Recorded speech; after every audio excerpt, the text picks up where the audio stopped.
ہمیں پڑھائی پر توجہ دینی چاہیے، جو کہ سب سے زیادہ ضروری ہے۔ ایک دفعہ اچھا سا کیریئر بن جاتا ہے، پھر ہم ہر میدان میں کھرے اتریں گے۔ میری بہن اس بات کو سمجھو اور صرف اپنی پڑھائی پر توجہ دو، باقی ساری باتیں دل و دماغ سے نکال دو، ٹھیک ہے؟ اینی نے اسے بہت محبت سے سمجھایا تھا، جبکہ صوفی کے ماتھے پہ پھر سے بل پڑ گئے۔ کوئی بھی ہمیں نہیں سمجھتا، ہماری بات کی تو کسی کی نظر میں کوئی ویلیو ہی نہیں ہے۔ آخر کیوں کوئی ہمیں نہیں سمجھتا؟ ہم اتنی محبت کرتے ہیں میر اذلان سے کہ ہمارے دل کی دھڑکن ہے، چاہے کچھ بھی ہو جائے ہم ان سے الگ نہیں ہو سکتے۔ صوفی نے جب اینی کو بھی اپنا ہم نوا نہ پایا تو پھر وہ سنجیدگی کے ساتھ شیلا کی باتوں کو سوچنے لگی۔ اسے سمجھ نہیں آیا کہ وہ یہ کام کرے یا نہ کرے، لیکن اسے میر اذلان کو پانا تھا اور اس کے لیے وہ کچھ بھی کر سکتی تھی۔ کیا بات ہے اذلان، آج تم کچھ چپ چپ سے دکھائی دے رہے ہو، کوئی مسئلہ ہوا ہے کیا؟ اذلان کی بیسٹ فرینڈ ہما، جو کہ اس کے آفس میں ہی کام کرتی تھی، اس کے پاس بیٹھی اس کے آج کے رویے کے بارے میں پوچھ رہی تھی۔ ہاں کوئی مسئلہ نہیں، بس یوں ہی۔ پین کو ٹیبل پہ رکھے وہ دائیں بائیں گھماتے ہوئے بولا، ایزی اگر کوئی مسئلہ ہے تو بتا دو۔ ہما نے کافی کا سپ لیتے ہوئے اپنائیت سے کہا، نہیں ایسی کوئی بات نہیں، جو بھی ہوا آئی کین مینج۔ تم بتاؤ، تم نے کل کہا تھا کہ تمہارے رشتے والے آ رہے ہیں، کیا بنا؟ اذلان نے اس کا دھیان خود سے ہٹانا چاہا۔ رشتے کی بات پہ ہما کا منہ بن گیا، یار ان لوگوں کی ڈیمانڈز اتنی ہیں کہ میرے والدین پوری نہیں کر سکتے۔ جب بھی کوئی لڑکی دیکھنے آتا ہے تو اسے لڑکی سے زیادہ جہیز میں انٹرسٹ ہوتا ہے۔ میرے ماں باپ کے پاس اتنا نہیں ہے کہ وہ دولت، گاڑی، یہ سب کچھ دے سکیں، اس لیے انکار ہو جائے گا، ہما نے نارمل انداز میں جواب دیا۔ اذلان اسے بس دیکھتا رہ گیا، مطلب تمہارا رشتہ ہوتے ہوتے ختم ہو گیا اور تمہیں پرواہ ہی نہیں؟ اذلان نے چیئر کے ساتھ ٹیک لگاتے ہوئے گہرا سانس خارج کرتے اسے دیکھتے پوچھا، کس بات کی پرواہ کروں؟ جو نصیب میں ہوگا وہ چل کر آ جائے گا، اور جو نصیب میں نہیں ہے میں چاہ کر بھی اسے حاصل نہیں کر سکتی۔ تم تو حالات سے واقف ہو، ہما نے اس کی جانب دیکھتے ہوئے پوچھا۔ اذلان ویسے تم میری جگہ ہوتے تو کیا کرتے؟ ہما نے اس کی جانب دیکھتے ہوئے پوچھا۔ ایک لڑکی اور کر بھی کیا سکتی ہے، غریب ماں باپ کی بیٹی ہونا بھی سب سے بڑا گناہ ہے۔ خیر چھوڑو ان باتوں کو، تمہارا کیا شادی کا ارادہ ہے؟ تم کب شادی کر رہے ہو؟ آپ ہم سے شادی کر لیں۔ اذلان کو صوفی کے کل کے الفاظ یاد آئے تو ایک دم سے وہ خاموش ہو گیا۔ اگر آپ نے ہم سے شادی نہ کی تو آپ بہت پچھتائیں گے۔ اس کے وہ آخری الفاظ یاد کرتا اذلان لب بھینچ گیا۔ کہاں کھو گئے، کہیں کوئی پسند تو نہیں کر لی تم نے؟ ہما نے اس کی آنکھوں کے سامنے چٹکی بجائی تو وہ چونکا۔ نہیں ایسی کوئی بات نہیں، فی الحال میرا تو کوئی ارادہ نہیں ہے اور نہ میں ارادہ بنا سکتا ہوں، ابھی ٹوٹلی فوکس فیوچر کے اوپر ہے، شادی کے جھنجھٹ میں نہیں پڑنا چاہتا۔ اذلان نے اسے صاف لفظوں میں کہا۔ گڈ، لیکن گھر والوں نے تمہیں فورس نہیں کیا کہ اب تم شادی کر لو، شادی کی عمر ہو گئی ہے، فلاں فلاں فلاں؟ ہما نے مسکراتے ہوئے کہا، نہیں ہم پہ کسی قسم کی کوئی فورسمنٹ نہیں ہے، جب ہو گئی تو دیکھا جائے گا۔ خیر مسٹر علی کو بلانا ہے، آج مسٹر حبیب کے ساتھ میٹنگ ہے تو وہ میرے ساتھ جائے گا۔ اذلان نے ہما سے کہتے ہوئے اپنا لیپ ٹاپ آن کیا۔ ٹھیک ہے میں انہیں بھیجتی ہوں۔ اپنی جگہ سے اٹھتے ہوئے وہ باہر نکل گئے، جبکہ اذلان کے دماغ میں پھر سے صوفی کی باتیں گردش کرنے لگی۔ وہ 2 دن سے اپسٹ تھا، چاہ کر بھی وہ صوفی سے بات نہیں کر پا رہا تھا۔ وہ جانتا تھا کہ وہ اس سے بات کرے گی تو وہ مزید اس بات کو لے کے کسی غلط فہمی کا شکار ہو جائے گی، اس لیے اس کے ساتھ روڈ ہو چکا تھا، پر پھر بھی اس کی باتیں وہ بھلا نہیں پا رہا تھا۔ اذلان گھر داخل ہوا تو اس کا سامنا صوفی سے ہو گیا، جو اسے دیکھ رخ پھیر کے وہاں سے اپنے کمرے میں چلی گئی۔ اذلان کو اس کی ناراضی بالکل اچھی نہ لگی، اس کے دل پہ جیسے کوئی بوجھ آن پڑا ہو۔ وہ تھکے ہارے قدموں سے اپنے کمرے کی جانب بڑھ گیا۔ کافی وقت وہ وہیں گزار کر باہر نکلا، دل اس کا بے چین تھا کیونکہ صوفی اس سے بہت ناراض تھی۔ وہ اسے زیادہ دیر ناراض نہیں رکھنا چاہتا تھا۔ یہی سوچتا ہوا وہ اس کے کمرے کی جانب بڑھا۔ وہ اس کی ناراضی کو دور کرنے جا رہا تھا، لیکن نہیں جانتا تھا کہ اس کا یہ قدم اس پہ ساری زندگی کے لیے بھاری پڑنے والا تھا۔ دروازہ کھولتا وہ اندر بڑھا تو وہ بستر پہ بیٹھی موبائل یوز کر رہی تھی۔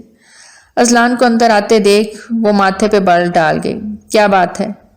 اتنی ناراض ہو گئی ہو اپنے ایزی بھیا سے کہ بات بھی نہیں کر رہی اور رخ بھی پھیر لیا؟ وہ اس کے پاس بیٹھتا مدھم لہجے میں بولا، آپ سے مطلب آپ کو ہماری فکر ہوتی تو اس دن کمرے سے باہر نہ نکالتے۔ وہ نہ روٹھے انداز میں گلا کرتے رخ پھیر گئی۔